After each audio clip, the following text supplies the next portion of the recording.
Channel viewers எல்லாருக்கும் வணக்கம். இன்றைக்கி டேட்டு பார்த்திங்கன்னா 21 மே 2026. டைம் இப்போ பார்த்திங்கன்னா ஆஃப்டர்நூன் 12 மணி ஆகுது. இன்றைக்கி பார்த்திங்கன்னா நான் ஒரு டவுன் சைட் ட்ரேட் நான் எடுத்துட்டேன். ஸோ அந்த ட்ரேட் வந்து இப்போதைக்கு ரன்னிங்கில் தான் இருக்குது. என்ன டைமிங்க்கு என்ட்ரி எடுத்துன்னு பார்த்தீங்கன்னா இந்த 11:10 கேண்டில் இருக்குல்ல, 50 MA தாண்டி க்ளோஸ் வைக்கிறதில்ல. ஸோ அந்த டைமில் தான் வந்து ஒரு டவுன் சைட் ட்ரேட் எடுத்திருக்கேன். ஒரு 12 லாட் வந்து 75,400 சென்செக்ஸோட கால் ஆப்ஷனை வந்து நான் செல் பண்ணியிருக்கேன். இன்றைக்கி சென்செக்ஸ் எக்ஸ்பைரின்றதுனால நிஃப்டி சார்ட்டை பார்த்து நான் அப்படியே சென்செக்ஸில் ட்ரேட் பண்ணிப்பேன். ஃப்ரைடே, மண்டே, டியூஸ்டே வந்து நிஃப்டியில் ட்ரேட் பண்ணிப்பேன். வெட்னஸ்டே, தேர்ஸ்டே மட்டும் நான் நிஃப்டி சார்ட்டை பார்த்து அப்படியே சென்செக்ஸில் நான் ட்ரேட் பண்ணிக்கிறேன். ஸோ இன்றைக்கி சென்செக்ஸ் எக்ஸ்பைரின்றதுனால நம்மளுக்கு வந்து டிகே கொஞ்சம் பெட்டராக இருக்கும்ன்றதுனால நான் வந்து சென்செக்ஸில் பண்ணியிருக்கேன். 12 லாட் வந்து நான் இதை எடுத்து வச்சுருக்கேன். இப்போதைக்கு இந்த ட்ரேடு பார்த்தீங்கன்னா ஒரு 8,000 பக்கம் லாஸில் தான் ரன் ஆகிட்டு இருக்கு. நான் என்ட்ரி எடுத்த இடத்துலேருந்து இப்போ ஆப்போசிட் தான் போயிட்டுருக்கு. ஸோ அதனால் லாஸில் தான் இருக்குது. பட்டு நம்ம வந்து இன்றைக்கி என்ட்ரி எடுத்த இடத்துலேருந்து ரொம்ப தூரம் நம்மளுக்கு ஃபேவராக போகணுன்னெலாம் ஒன்றுமே அவசியமே கிடையாது. எனக்கு வந்து ஸ்டாப் லாஸ் அடிக்காமல் இருந்தால் கூட ஓகே தான். ஸ்டாப் லாஸ் அடிக்காமல் 75,400க்கு கீழே எனக்கு வந்து மார்க்கெட் எனக்கு முடிஞ்சிட்டாவே போதும். நான் ஃபுல் ப்ரீமியமே கலெக்ட் பண்ணிவிடுவேன். ஒரு 156 ரூபா நான் செல் பண்ணியிருக்கேன். ஸோ அந்த 156 ரூபாவுமே எனக்கு வந்து 75,400க்கு கீழே மார்க்கெட்டு முடிஞ்சாவே போதும், நான் ஃபுல்லாக கலெக்ட் பண்ணிவிடுவேன். ஸோ இதுதான் பிளானு. ஸ்ட்ரிக்டாக ஸ்டாப் லாஸும் நான் போட்டு வச்சுருக்கேன். எனக்கு லாஸ் ஆச்சுன்னா ஒரு 40,000 வரைக்கும் லாஸ் வரும். ஸோ அந்தளவுக்கு நான் ஸ்டாப் லாஸ் போட்டு வச்சுருக்கேன். ஒரு வேளை ஆப்போசிட் போச்சுன்னா இன்னொரு ரிகவரி என்ட்ரி எடுக்கிறதுக்கான சான்ஸ் மார்க்கெட் கொடுத்துச்சுன்னா இன்னொரு ரிகவரி ட்ரேடு கூட அப்சைட் ட்ரேடு எடுத்து கூட மேபி இந்த டவுன் சைட் ட்ரேடு ஏதாவது ஸ்டாப் லாஸ் ஹிட் ஆகி லாஸ் கொடுத்துச்சுன்னா அதை ரிகவர் பண்ணுறதுக்கான முயற்சியும் நான் பண்ணுவேன். பட் இது வரைக்கும் ரிகவரி ட்ரேட் எடுக்கிறதுக்கான எந்த ஒரு இண்டிகேஷனுமே வரல மார்க்கெட்டில். ஸோ இந்த ட்ரேடே எனக்கு தெரிஞ்சு இன்றைக்கி நம்மளுக்கு ஃபேவராக முடியுன்ற மாதிரி தான் நான் வெயிட் பண்ணிட்டு இருக்கேன். பட் நம்ம கையில் எதுவும் கிடையாது. நம்ம என்ட்ரி எடுத்துகிட்டு ஸ்டாப் லாஸ் போட்டுட்டு கம்முன்னு வெயிட் பண்ணுறதை தவிர வேறு எந்த ஒரு வழியுமே நம்மளுக்கு கிடையாது. ஸோ அதனால தான் நான் வெயிட் பண்ணிட்டுருக்கேன். ஸோ இன்றைக்கி இந்த டவுன் சைட் ட்ரேடை வந்து நான் என்ன கான்செப்ட் ப்ரகாரம் நான் ஃபாலோ பண்ணுற என்ன ஸ்ட்ராட்டஜி ப்ரகாரம் நான் இந்த டவுன் சைட் ட்ரேடை வந்து எடுத்தேன்றதை நான் பாஸ்ட் 5 இயர்ஸ் சார்ட் டேட்டா எடுத்து வச்சு இப்போ நான் காட்டுறேன். 2021 போகலாம். இதில் வந்து G1 போகிறேன்.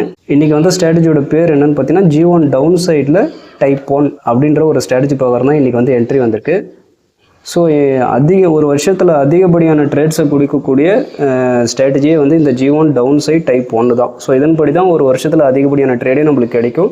அக்யூரஸியும் நல்லாயிருக்கும். ஸோ இங்கே பார்த்தீங்கன்னா நம்மளுக்கு இங்கே R1 ப்ரீவியஸ் டே ஹைக்கு மேலெலாம் கேப் அப் ஆகி ஓப்பனு, அதுக்கப்புறம் 50 தாண்டி க்ளோஸு, அங்கேருந்து ஒரு டவுன் மூவ். ஸோ இங்கே பார்த்தீங்கன்னா நம்மளுக்கு ஓப்பன் வந்து ப்ரீவியஸ் டே ஹைக்கு மேலே ஓப்பன், அதுக்கப்புறம் 50 தாண்டி க்ளோஸு, அதுக்கப்புறம் நல்ல ஒரு டவுன் மூவ். ஸோ இதுவும் பார்த்தீங்கன்னா 50 தாண்டி க்ளோஸ் ஆனதுக்கப்புறம் ஒரு அப்படியே சைட்வேஸ்லேயே நின்றுடுச்சு.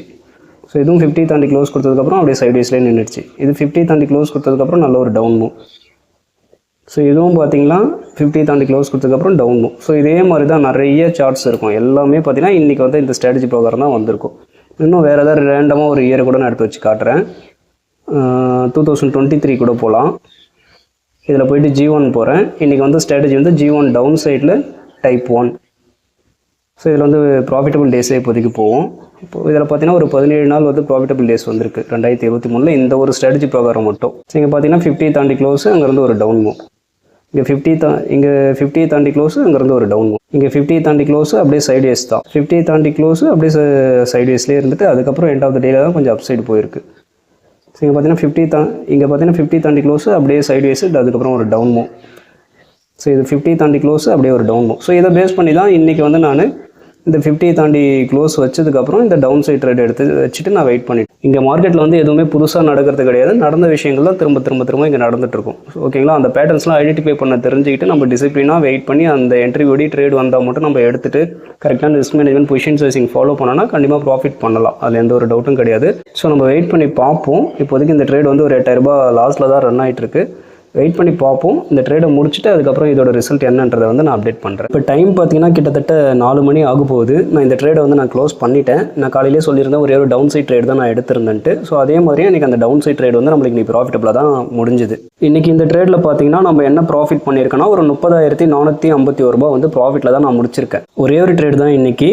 நான் காலையில் ஒரு 11:11க்கா வந்து இந்த ட்ரேடை வந்து நான் ஓப்பன் பண்ணியிருக்கேன். அதுக்கப்புறம் 2:53 அப்போ வந்து இந்த ட்ரேடை வந்து நான் க்ளோஸ் பண்ணிட்டேன். இன்றைக்கான சார்ஜஸ் எவ்வளோ ஆயிருக்குன்னு பார்த்தோன்னா 168 ரூபா வந்து இன்றைக்கி சார்ஜஸ் வந்திருக்கு. ஸோ ரொம்ப கம்மியான சார்ஜஸ் தான் இன்றைக்கி வந்திருக்கு. ஸோ இந்த வீடியோ வந்து உங்களுக்கு யூஸ்ஃபுல்லாக இருந்திருக்கும்னு நான் நம்புகிறேன். ஏன்னா நம்ம வந்து பிளைண்டாக எந்த ட்ரேடுமே நம்ம எடுக்கக்கூடாது. பக்கா ட்ரேடிங் பிளான் நம்மகிட்ட இருக்கணும். ஒரு ட்ரேடை போய்ட்டு நம்ம எடுத்ததுக்கப்புறம் பிளானை வந்து முடிவு பண்ணுறது கிடையாது.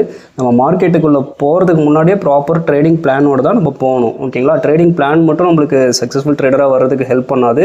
ப்ராப்பர் ரிஸ்க் மேனேஜ்மெண்ட் ரூல் இருக்கணும். பொசிஷன் சைசிங் ப்ராப்பராக ஒரு ட்ரேடுக்கும் பண்ணணும். அதுதான் வந்து நம்மளை காப்பாற்றும். அதுதான் வந்து நம்மளை ஒரு ப்ராஃபிட்டபிள் ட்ரேடராக லாங் ரன்னுக்கு நம்மளை ரன் பண்ண வைக்கும். மீண்டும் அடுத்த ஒரு வீடியோவில் நல்ல ஒரு பதிவோட நான் உங்களை சந்திக்கிறேன்.